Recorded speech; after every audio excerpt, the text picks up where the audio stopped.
My self, இந்த வார்த்தை எனக்கு ரொம்பவே பிடிக்கும்.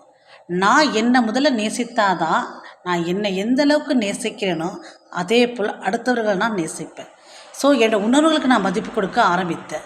ஸோ அடுத்தவங்களோட உணர்வுகளுக்கு நான் மதிப்பு கொடுக்க ஒரு வாய்ப்பு கொடுத்தேன். ஸோ என்னை நான் மாற்றிக்கொண்டேன் இந்த உலகத்திற்கு நன்மைகளுக்காக மட்டுமே. அதே மாதிரி மற்றவர்களை நான் எதிர்பார்க்கவில்லை, அவர்களுக்கு நல்ல நன்மைகளை மட்டுமே நான் ஏற்றுக்கொண்டேன். ஸோ நம்மளை சுற்றி எந்த பாசிட்டிவ் எனர்ஜி இருந்தாலுமே அதை கேப்சர் பண்ணுங்கள். ஸோ அங்கே இருக்கிற நெகட்டிவ் தாட்ஸோ இல்லை நெகட்டிவோட செயல்பாடுகளோ உங்களை தாக்குனா அந்த இடத்த விட்டு முதல்ல வெளில வாங்க.